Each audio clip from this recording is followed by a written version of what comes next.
రావచ్చు, అది routine process. కానీ ఇవాళ గత ప్రభుత్వము దావోస్ వెళ్ళి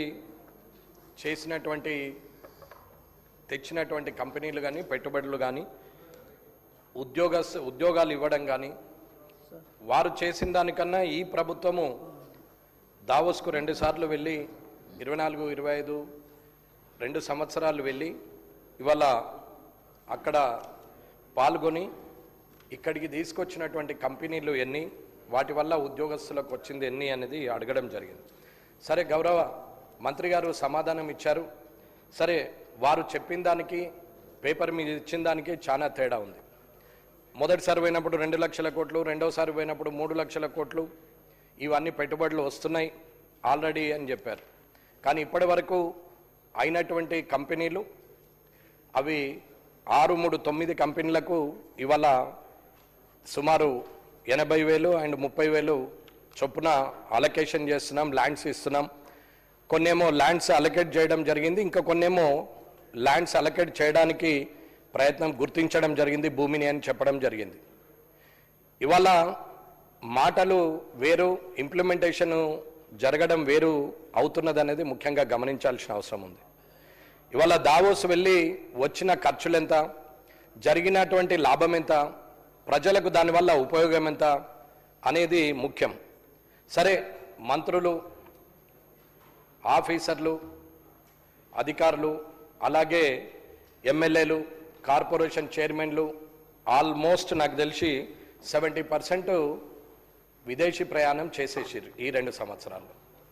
విదేశీ ప్రయాణంలో పెట్టినటువంటి ఖర్చులు ఇవన్నీ కూడా ప్రజాధనంతో ప్రభుత్వం ద్వారా ఖర్చు అయినటువంటి డబ్బులే తప్ప సపరేట్గా కొత్తగా చేసింది ఏమీ లేదు. మరి ఇంతమంది వెళ్ళి విదేశీ ప్రయాణం చేసి అక్కడ ఉన్నటువంటి పర్యాటకులను ఆకర్షించడమో, లేకపోతే వారిని మన దేశానికి పర్యాటక రంగానికి ఉపయోగపడేటట్టు పర్యాటకులను పెంచడమో, లేదా కంపెనీలను తీసుకురావడమో, లేదా పెట్టుబడులు తీసుకురావడమో, వాటి తద్వారా ఇక్కడ ఉద్యోగాలు యువతకు రావడమో, ఇలాంటి ప్రయోగం చేయడం వరకు నేను తప్పుపట్టట్లేదు.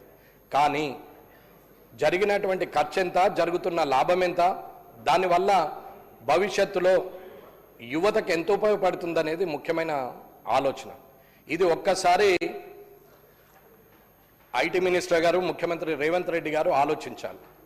డబ్బులు లేవంటారు, అప్పుల పాలైనమంటారు, గత ప్రభుత్వం మీద విరుచుకుపడతారు. 2.5 సంవత్సరాలు అయిపోయింది.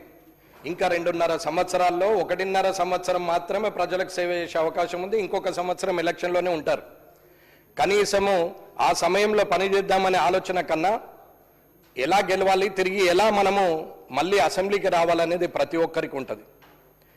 ఈ 2.5 సంవత్సరాల్లో చేసినటువంటి ప్రయత్నము గత ప్రభుత్వాన్ని మించి జరిగిందా, లేకపోతే వారితో పోల్చుకుంటే మన ప్రభుత్వము బెటర్గా ఉందా, వారు దుర్వినియోగం చేసినటువంటి అంటే ప్రయాణంలో ఖర్చు పెట్టినటువంటి ఎంత, దాని మీదకెళ్ళి పోల్చుకుంటే మనం ఎంత పెట్టినాం, వారు తెచ్చింది ఎంత, వారితో పోల్చుకుంటే మనం తెచ్చింది ఎంత, వారు ఇచ్చిన ఉద్యోగాలన్నీ, తిరిగి మనం తీసుకొచ్చిన ఉద్యోగాలని, లేదా భవిష్యత్తులో ఇవాళ పెట్టిన చెట్టు, మా తాత పెట్టిన చెట్టు మనవడికి ఫలాలు అందిస్తుంది అన్నట్టు అది కరెక్టే, అది కాదని నేను.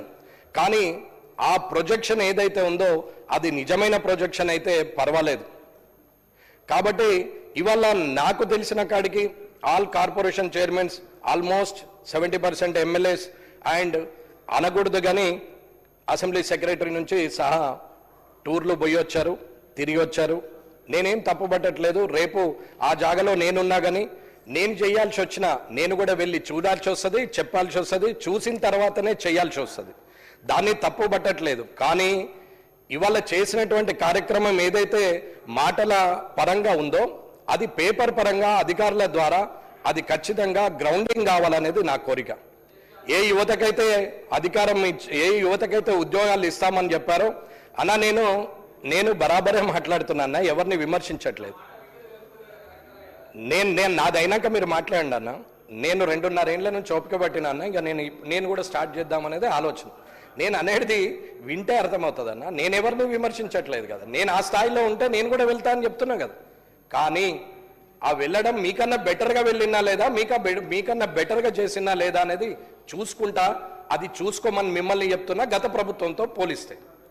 కాబట్టి ఏదైతే మనము ప్రజల్లో కలిగిస్తున్నటువంటి ఆశలు ఏవైతున్నాయో అవి భ్రమలుగా మారకముందే, అవి ఆశలు నిజాలయ్యేటట్టు, కళలు సాకారాలు అయ్యేటట్టు ఖచ్చితంగా అధికారుల ద్వారా గ్రౌండింగ్ ఫాస్ట్గా అయ్యేటట్టు చూడమని కోరుకుంటున్నా. ఒకవేళ అది వృధా ఖర్చు అయితే, అది విదేశీ ప్రయాణ ఖర్చుల కిందనే తిరిగితే, మీరు వెళ్ళొచ్చిన దానికి ప్రతిఫలం లేకుంటే, అధికారం ఒక మంత్రి వెళ్తున్నాడు, ఒక టీం వెళ్తుందంటే వెనకాల అధికారులు వెళ్లాల్సిందే. లేకపోతే అది ఏమీ పని కాదు. అది నాకు కూడా తెలుసు. అధికారులు లేకుండా మనమే స్వయంగా నిర్ణయం తీసుకొని స్వయంగా ఆలోచించే పరిస్థితి ఉండదు. అధికారుల సపోర్ట్ ఉన్నప్పుడే వారి విజన్ ద్వారా మన ఆలోచనని క్రోడీకరించి మనం చేస్తాం అభివృద్ధి అనేది. అటువంటి పరిస్థితిలో ఉండాలి అని నేను కోరుకుంటున్నా. ఆ పని జరగాలనేది నా ఆలోచన.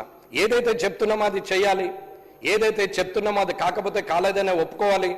తర్వాత ఎప్పుడు చేస్తామనేది నిజం చెప్పాలనేది నా ఆలోచన అధ్యక్ష. కాబట్టి మీరు ఖచ్చితంగా దీని మీద నిజానిజాలు ఖచ్చితంగా చెప్పాలి. మీరు అన్న మాటకి ఇక్కడ పేపర్లో ఉన్న మాటకి తేడా ఉంది. కాబట్టి త్వరలోనే మీరన్న అన్ని లక్షల కోట్లది అక్కడ గ్రౌండింగ్ అయ్యేటట్టు చూడండి, భూమి కేటాయింపులు చేయండి, శంకుస్థాపనలు చేయండి, కంపెనీలను స్టార్టప్ చేయండి.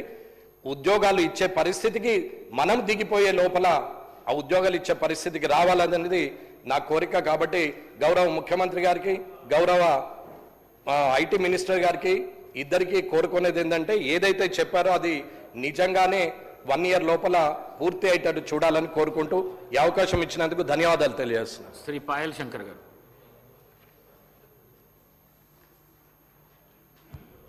ధన్యవాదాలు అధ్యక్ష.